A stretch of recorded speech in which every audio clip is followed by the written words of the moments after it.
hati-hati dengan warisan itu. Karena apa? Penyesalan itu datangnya terakhir. Kalau sudah kejadian baru saya hilaf Pak Ustaz, saya hilaf. Nah itu udah kena, kakinya udah belatungan, tangannya kempreng sebelah, ada itu dan semuanya habis di rumah. Ya, seperti habis di rumah itu maksudnya. Setelah ada penyakit A diobatin dengan A nggak sembuh. Bahkan ada kejadian dia berpenyakit tapi tidak bisa dilacak oleh ilmu teknologi kedokteran. Nggak bisa. Nah orang-orang kadang-kadang menyangka itu santet. Ada. Karena santet pun ada yang serupa seperti itu. Tapi kebanyakan warisan itu jadi berubah seperti riba ya. Jadi kalau uang riba masuk ke rumah, itu penyakit ya, pikiran kacau, gitu ya, pikiran akan kacau, hidayah terputus, petunjuk dari Allah akan terputus. Bahkan bisa digolongkan jadi orang kafir. Ditutup.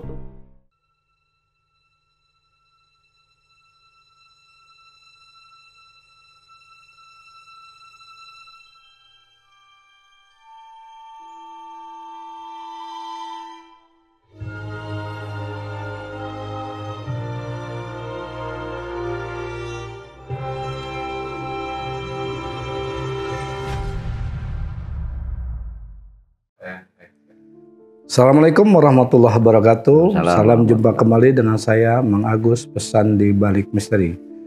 Sahabat PDM dimanapun berada, kali ini saya akan membahas misteri warisan berdarah.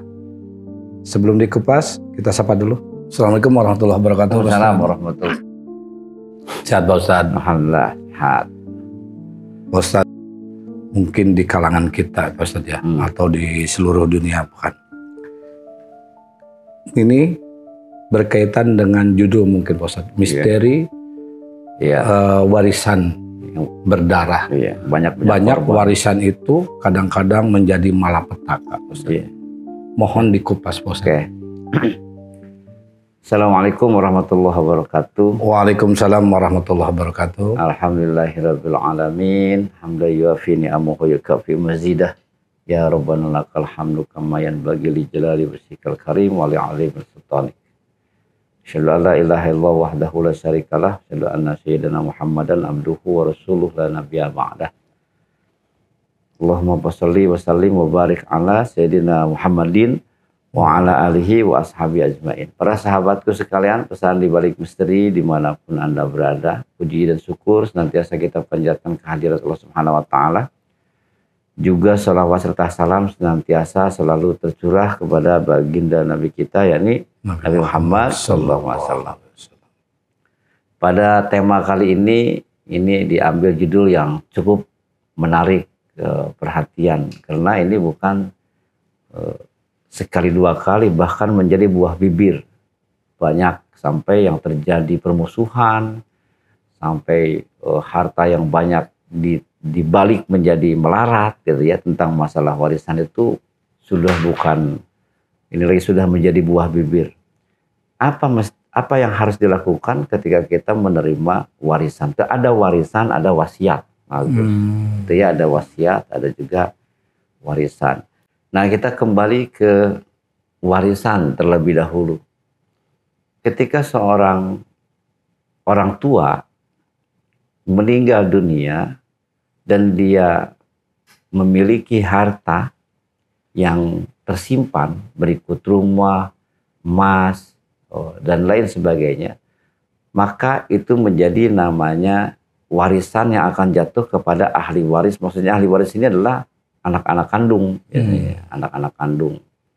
Nah, kita kembali ke warisan ini kembali harta itu menjadi milik Allah. Nah, harus dipahamin dulu. Kenapa jadi warisan itu? Karena warisan itu akan kembali menjadi milik Allah lagi. Maka oleh karena itu Allah punya hak untuk mengatur. Nah, itu sudah jelas di dalam Al-Qur'annya, surah An-Nisa juga ada tentang masalah pembagian hak waris. Laki-laki sekian, perempuan, kalau anaknya perempuan satu, dan semuanya dibahas kalau tentang masalah pembagiannya.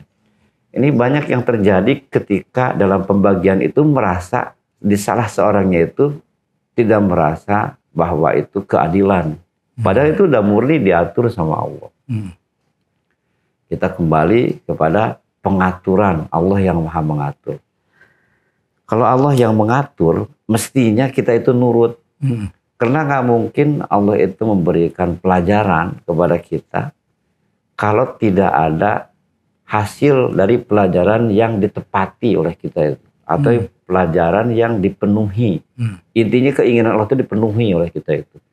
Cuman kebanyakan kadang mereka itu terjadinya keributan hingga sampai berdarah itu dikenakan ada sifat serakah. Dan itu semuanya akan kena, nggak mungkin enggak. Jadi yang masalah warisan itu hati-hati, itu akan berubah menjadi api, bisa membakar di dunia. Membakar di dunia itu maksudnya nih, satu warisan karena dia sifat serakah direbut sehingga adik-adiknya itu nggak dapat kebagian. Dengan alasannya itu bisa dibikin-bikin. Bahwa ini sudah berwasiat harus orang kakak yang terbesar harus dapat sekian. Ntar dia yang ngatur sendiri. Dia nggak sadar di balik itu kan Allah tuh nggak tidur, Allah yang mengatur. Jadi ini otomatis orang ini melawan Allah itu. Akhirnya nanti satu penyakitan. Itu pasti penyakitan. Gitu ya. Karena hak itu bukan hak dia. Uang itu harus keluar sama dengan hal orang yang tidak pernah sedekah. Penyakitan itu pasti. Karena uang yang dimakan menjadi darah dagingnya itu darahnya itu dikotor. Kotornya itu udah otomatis jadi biang penyakit. Akhirnya bawa ke dokter. Uang itu nggak jadi milik dia, tetap keluar. Tapi karena bukan hak dia. Nah itu tandanya kalau dikasih penyakit makanya harus ada kalimat bersyukur itu begitu. Karena Allah sedang menyucikannya. Karena itu bukan hak kamu harus keluar gitu. Nah dengan caranya itu orang yang ngeyel, merasa dirinya benar, dengan pemahaman pemikirannya dia akan indah dengan uang yang banyak, padahal ngebalik, akhirnya dia sakit-sakitan. Bahkan sampai ada yang mengenaskan sakitnya itu. Dan keluar uangnya itu bahkan bukan yang haknya lagi, dirinya sendirinya pun ikut keluar. Karena kemaksiatan yang dia perbuat. Itu yang pertama tuh. Yang kedua akan terjadi benturan. Yang ini dengan sifat serakahnya ngambil, yang ini nggak nerima, timbul ada rasa dendam. Akhirnya persaudaraan pecah dan jadi bermusuhan. Ya, jadi bermusuhan. Nah, permusuhan ini akan meluas sampai ke anak cicitnya. Sampai itu gara-gara apa? Warisan. Makanya problematika tentang warisan ini banyak gitu ya. Banyak, tapi itu garis bawahi. Terjadi keributan tentang warisan itu karena sifat serakah dan tidak mau nurut di jalan Allah. Warisan itu jadi berubah seperti riba dia. Jadi kalau uang riba masuk ke rumah, itu penyakit iya, pikiran kacau, gitu ya, pikiran akan kacau, hidayah terputus, petunjuk dari Allah akan terputus. Bahkan bisa digolongkan jadi orang kafir. Ditutup, kan ada khatamallahu ala qulubihim. Aku tutup hatinya. Akhirnya susah untuk menerima kebenaran tuh. Jadi ngikutin pemahaman dia sendiri aja udah nggak mau diatur sama Allah, tutup udah. Yang menutup itu sebenarnya bukan Allah, karena diri kita sendiri nggak mau menerima kebenaran, hatinya udah boro-boro mau manggil Allah. Yang ada hatinya ke dunia aja. Gitu ya, khatamallahu ala qulubihim wa ala sam'ihim wa ala absarihim. Tutup semua tuh, hati, telinga, matanya. Walahum azabun alim. Nah, bagi dia adalah azab. Nah, makanya itu pasti akan ada azab. Nah, azabnya itu satu, ada penyakit yang tidak bisa diobatin. Syariat tuh penyakit semua kita ke dokter diobatin pakai obatnya, penyakit A dengan A, penyakit B dengan B. Setelah ada penyakit A diobatin dengan A, nggak sembuh. Bahkan ada kejadian dia berpenyakit tapi tidak bisa dilacak oleh ilmu teknologi kedokteran. Nggak bisa. Nah, orang-orang kadang-kadang menyangka itu santet. Ada. Karena santet pun ada yang serupa seperti itu. Tapi kebanyakan ke arah situ memang. Kebanyakan. Padahal itu ada yang jenisnya hukuman. Seperti belatungan. Akhirnya nyangkanya udah santet. Padahal itu hukuman. Karena akhlaknya dia sendiri. Nah, itu terjadi sampai hilangnya nyawanya itu karena dia tidak mau bertaubat, merasa dirinya benar dan perasaan itu dibawa sampai ke kematian. Akhirnya sengsara di dunia, sengsara di alam kubur, dan bisa sengsara sampai ke alam akhirat. Gara-garanya adalah dunia, yaitu warisan. Tuh, seperti itu. Itu tentang masalah warisan. Terus ada lagi, perpecahan itu meluas. Tidak bisa dengan secara terang-terangan, dia ada yang menggunakan secara sembunyi-sembunyi, yaitu mendatangi orang yang diyakini oleh dia bisa menyantetnya gitu ya, dengan keyakinan dia dan datang. Dan itu tidak sadar bahwa mereka itu yang bisa dirinya nyantet, yang bisa dirinya menyakiti orang itu bayar, Pak Agus. Itu bayar, sehingga dia mau gitu bayar berapa yang penting hilang. Karena penyakitnya nih kalau masih ada dia nih, saya nggak bakalan mulus nih menguasai harta ini. Jadi ujung-ujungnya itu hanya lingkaran dunia.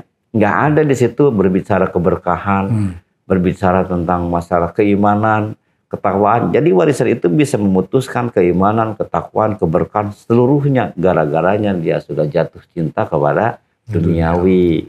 Nah akhirnya sekecil apapun kebaikan atau kejahatan ada balasannya. Ini bukan kebaikan, tapi kejahatan yang diperbesar oleh dia tuh. Padahal kalau nurut, cuman bagiin, ikhlas, ya akan berkah. Kalau ngikutin Allah, pasti berkah. Kalau nggak ngikutin sama Allah, satu, akan ada malapetaka di dunia, juga sampai di alam akhirat. Nah, pertempuran antar saudara, adik dengan kakak, akhirnya yang harusnya, kata Allah itu, berfirman di surah An-Nahl ayat 90 itu, innallaha ya'muru bil adli. Sesungguhnya Allah menyuruh kamu berbuat adil.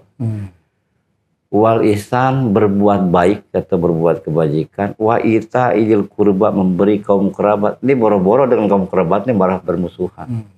Wa ita idil kurba. Wa yanha anil fahsya'i wal munkari wal baghi. Aku melarang kamu berbuat keji, kemungkaran dan permusuhan. Ini malah permusuhan. Dan yang menciptakan datangnya permusuhan adalah orang pertamanya biasanya. Antara abang yang pertama atau anak pertama atau yang kedua. Biasanya yang paling banyak itu. Karena merasa dirinya paling tua. Kalau adik-adiknya ada yang dapat berlaku dengan keadilannya hingga dia ikhlas. Ada yang dizoliminya. Itu. Dan itu sudah menjadi buah bibir banyak sekali. Cuman Pak Ustadz berpesan itu hati-hati dengan warisan itu. Karena apa? Penyesalan itu datangnya terakhir. Kalau sudah kejadian baru, saya hilap Pak Ustadz, saya hilap. Nah itu udah kena. Kakinya udah belatungan, tangannya kempreng sebelah, ada itu dan semuanya habis di rumah. Ya, seperti habis di rumah itu maksudnya harta yang ada tuh hilang, Pak Agus. Awalnya itu utuh hasil dari kerja keras dia sendiri. Dia punya motor, dia punya kendaraan mobil, punya rumah. Gara-gara rebutan itu hilang semuanya. Karena ditumbuh yang ditanam penyakit gara-gara warisan itu. Akhirnya tumbuh penyakit itu. Semua barang itu hilang dijual untuk mengobatinya. Yang ada kan malah rugi. Makanya berkali-kali Allah itu ngasih tahu dalam surah Al-Asr wal asri innal insana lafi khusrin. Semua tuh manusia tuh pasti rugi. Pasti terletak dalam kerugian. Itu kan illalladzina amanu, terkecuali orang yang beriman wa amilus sholihat dan nurut sama Allahnya itu, beramal soleh. Watawasau bil haq, watawasau bis sabr. Itu berbicara yang baik-baik, patuh sama Allahnya itu. Sampai sekarang coba aja dibuktikan oleh para netizen, sahabat kita semua.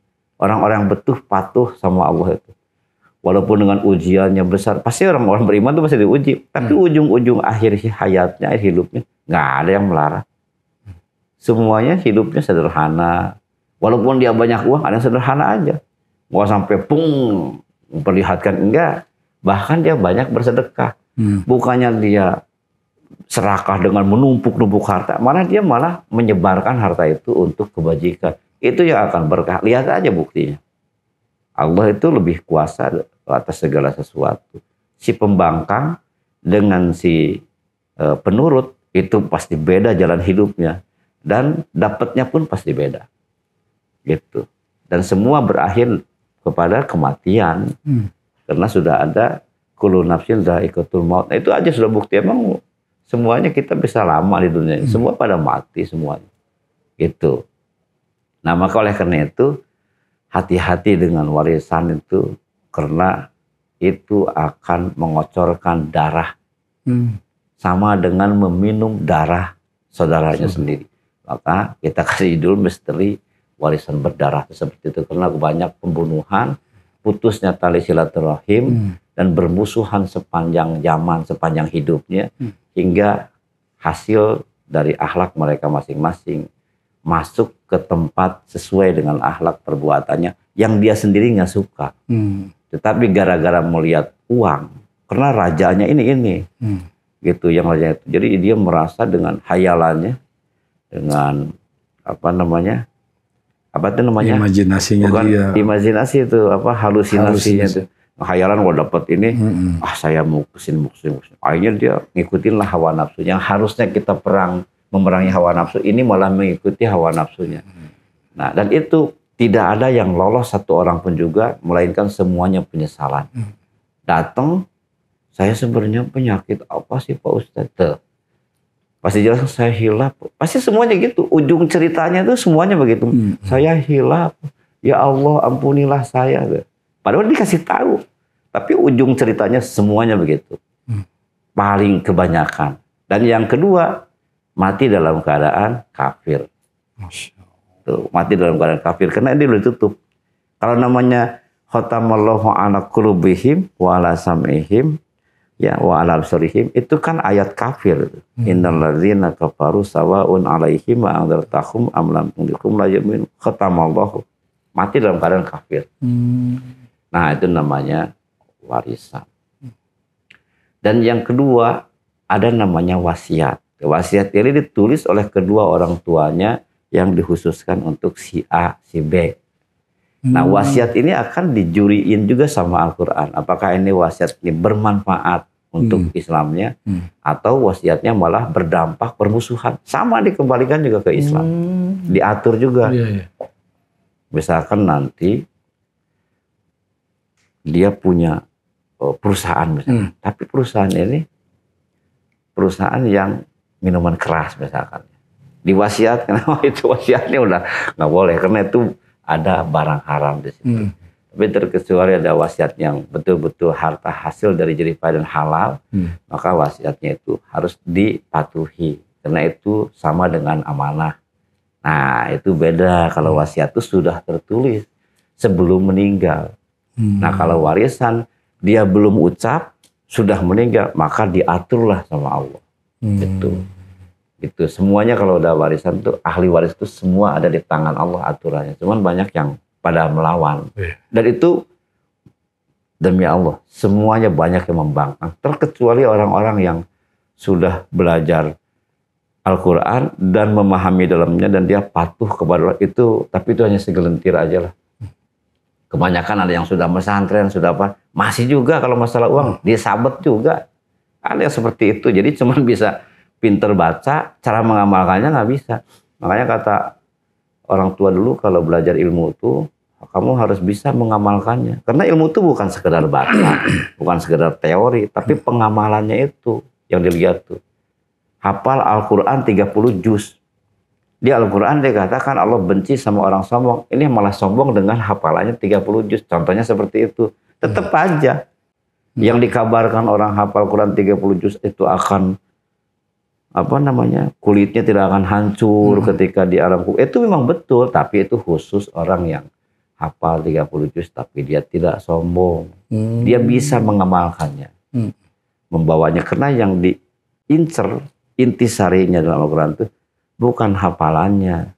Dapat pahala apa? Dapat. Sama kan, itu hadiahnya aja begitu, tidak akan hancur. Cuman yang paling di titik yang diharapkan oleh Allah dan Rasulullah itu pengamalan dari Al-Quran itu. Disuruh jangan sombong, nggak sombong. Disuruh sholat, dia sholat. Jadi diperintah oleh Allah, patuh lah, itu kepatuhannya itu, pengabdiannya itulah. Jadi pengaplikasian dari ilmu pengetahuan itu. Gitu Mas Agus. Oke, ada pertanyaan? Ada Pak Ustadz. Sebelum dilanjut ke pertanyaan, kita minum dulu air Pak Ustadz.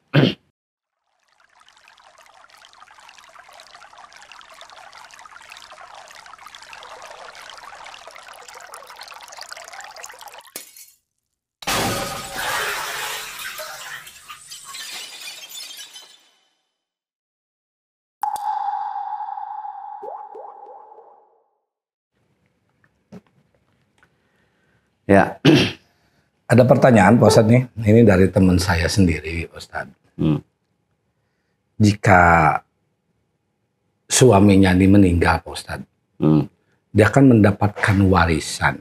Apakah memang ibunya nih berhak menerima warisan dari anaknya? Kan ini ceritanya anaknya ini ya yang meninggal tuh ya gitu. Paham nggak Pak Ustadz maksudnya? Jadi apakah memang ibunya berhak menerima warisan? Anaknya yang meninggal. Betul, sedangkan dia sudah berkeluarga nih. Punya anak nggak itu? Punya anak, Pak Ustadz. Oh, enggak. Coba Pak Ustadz. Enggak. Bagaimana? Kan warisan itu jatuhnya ke ahli waris. Terkecuali anaknya itu tidak punya anak. Nah, ibunya sama istrinya kebagian situ. Gitu. Jadi kalau yang punya anak ada ahli warisnya. Ada ahli warisnya. Jadi itu dari orang tua ke anak. Harta peninggalan orang tua. Warisan itu harta peninggalan kedua orang tua. Bukan naik ke atas, tapi ke bawah. Ada nggak ahli warisnya? Nggak ada, barulah diatur lagi. Ada kok di Al-Quran kalau masalah tentang pembagian. Jadi nggak ada kalau misalkan dia punya anak, ya ke bawah turunnya. Maka kalau mau ke orang tua, namanya juga orang tua kan yang membimbing kita. Itu mah kewajiban anak lah. Nggak usah disangkut pautis itu. Mending kasih aja udah tuh, apa namanya, dari nafkah kita cari itu. Selalu ingat ke orang tua itu. Nomor satu kan.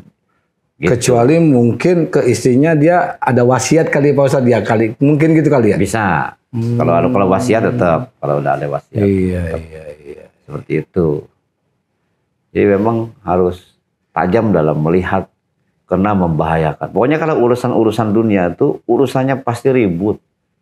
Jangankan seperti itu, di masjid aja beda masjid kampung dengan masjid kota. Masjid kampung ceramah nggak ada yang dibayar, zaman saya. Azan nggak dibayar, nggak ada infak. Ya semuanya ikhlas aja, siapa yang mau udah. Yang bagian ini beduk itu ketika saya di kampung, pas ketika saya ke kota itu semua dibayar. Bahkan lu sempat mau, ya apa? Pasti yang jelas keikhlasan pasti rawan itu. Iya. Dan kalau udah masuk ke wilayah uang, ribut di masjid juga sama. Sama. Kita ngadain yasinan. Semuanya kita bentuk dari A gitu ya, sama temen itu. Bahkan saya mendirikan juga yasinan gitu ya, bagi yang seneng dengan yasinan. Nah, setelah itu kita ngaji sampai ada pengajian khusus yang 4 kali ketemu dengan saya tuh yang belum bisa baca Quran, insya Allah langsung bisa. Hanya didirikanlah tuh majelis taklimnya, kemudian kegiatan-kegiatan di masjid. Namanya kan masjid itu biasanya diramaikan dengan remaja, ikatan remaja masjid, ramai lah tuh masjid itu. Nah, ketika ngadain pertemuan itu selalu dari orang-orang tuanya itu tanpa diperintah, kita nggak minta. Pak Ustadz ini ada yang ngasih pisang goreng, ada yang ngasih bakwan, ada yang ngasih airnya tanpa kita minta. Itu berkahnya. Penuh jemaah itu. Ketika dibentuk satu kumpulan itu menjadi ada uangnya, memanggil penceramah di luar, ini untuk ini untuk ini, dibentuklah kayak kurang mas. Anehnya itu. Itu betul-betul yang dialami sama saya. Jamaah jadi kurang. Iya. Anehnya itu. Dan yang pendiri awalnya itu udah bagian baca aja. Bagian padahal jadi yang dihormatinya tuh yang jadi banyak seperti ini nih. Ada ustadz terkenal mau mengisi ceramah di suatu tempat dengan ustadz yang biasa ngajar mereka itu dari abatasa sampai bisa ngajinya, sampai dia pinter dengan ustadz itu bertahun-tahun gitu ya belajarnya, atau taruhlah berbulan-bulan gitu ya, atau setahun. Karena ada ustadz terkenal ramai sana sini. datang cium tangannya. Paling depan itu. Padahal lupa dia pinternya dari mana. Ustadz itu dilewat aja. Dia terkenalnya itu. Itu yang akhlak kurang bagus. Padahal kita tuh diatur ke orang tua, ke guru-guru, itu bahkan tuh walaupun anak terkenal tetap disamakan aja. Di hadapan itu kan inna akramakum indallahi atqakum. Harus tahu diri kita itu pinter dari mana. Bisa ngaji dari siapa. Ini kadang-kadang karena gara-gara terkenal dilewatin bagus.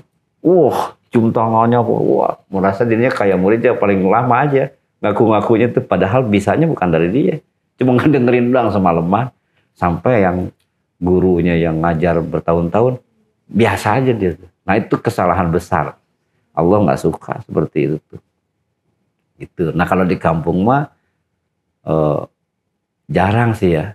Tetap kalau di kampung zaman dulu kita ya selalu memberi apapun juga karena kita bisa ngaji dari dia. Kalau udah akhirnya itu zakat juga nggak langsung ke guru. Ada pisang kita kasih, yang ada di rumah kita bawa aja dulu tuh. Padahal zaman dulu ngaji kan lewat sawah, gitu. Pingin dapat ilmu tuh susah gitu. Cuman adanya jaraknya 5 kilo jalan kaki gitu. Kalau sekarang mah udah banyak Ustaz, bahkan ada yang ke rumah-rumah. Namanya privat sekarang mah. Kalau dulu mah waduh susah banget cari ilmu itu. Nah sekarang manfaatkan mumpung masih ada para ustaz. Sekarang belajar yang baik agar kita paham tentang bab warisan atau bab wasiat. Jangan main nyelonong boy karena gara-gara dunia kan banyak yang tertipu dan tertutup dengan dunia tuh banyak sekali. Banyak yang ditutup itu. Tertutup jadi udah lupa. Kematiannya lupa. Kemudian ke orang tua jadi lupa. Ke saudara jadi musuh. Semuanya udah. Yang ada tuh dirinya yang penting saya dapat ini. Mau nggak mau saya harus dapat uang ini. Gitu. Atau saya bisa menguasai. Nah itulah namanya hawa nafsu. Dia pikir bahwa itu adalah kebahagiaan. Padahal itu api. Penyakit. Api neraka. Keberkahan lepas. Tidak ada di situ tuh. Nggak ada keberkahan apa-apa. Nah makanya ujung-ujungnya. Saya minta tolong Pak Ustadz. Karena sudah payah. Kata orang disantet. Tahu-tahu dari situ penyakitnya bagus. Melawan orang tua. Ada yang lebih seru.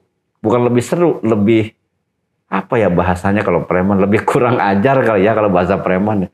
Orang tuanya masih hidup. Orang tua masih hidup itu minta warisan. Nah, itu yang kelewat batas tuh. Orang tuanya masih ada. Ini anak benar-benar ini anak durhaka. Malah orang tua lagi sakit dengan kehadiran anaknya aja sudah alhamdulillah dia tuh. Nggak mengharapkan uang dengan melihat anak sehat juga alhamdulillah. Ini mah datang, malah sampai ada yang memaksa. Harus, nah itu anak durhaka. Wah itu lebih-lebih lagi tuh. Gitu, ya itu lisan-lisan saya ini bukan lisan yang kosong. Kalau mau lawan Allah ya lawan aja. Kita tahu sendiri akibatnya memang Allah tidur. Memang angin ini diem. Kan nggak kenal sama angin juga nggak tahu itu. Wujudnya kayak gimana, tahu-tahu masuk angin aja. Wah ini kena angin duduk, nggak tahu itu dalamnya ada apa. Dia membawa apa kan nggak tahu mereka. Iya. Seperti itu. Padahal di Islam itu ada rahasia-rahasia. Kita tahunya angin, nggak tahu di dalam angin itu apa. Kan nggak ada yang tahu. Ya, seperti itu. Makanya di dunia ini ada rahasia yang kita itu nggak bakalan tahu. Makanya hati-hati melangkah dan akui kita itu nggak punya daya apa-apa. Patuh sama Allah sebelum terlambat, bukan apa. Karena kalau sudah terlambat sudah kejadian. Yang seru lagi sekarang itu ada yang meme ya. Meme kali mungkin supaya YouTube-nya laku atau TikTok-nya laku. Wah, Bray, katanya kita sekarang sudah di neraka. Ternyata asik ya di neraka. Dia nggak paham. Kalau saya perintah lanjutkan aja. Kalau ada yang di TikTok ada kan ya seperti itu kan. Ternyata neraka itu seneng seperti itu. Dia nggak paham. Saya saksi hidup melihat dia seperti apa. Dijamin demi Allah dia akan menyesal. Kalau nggak percaya lanjutin aja.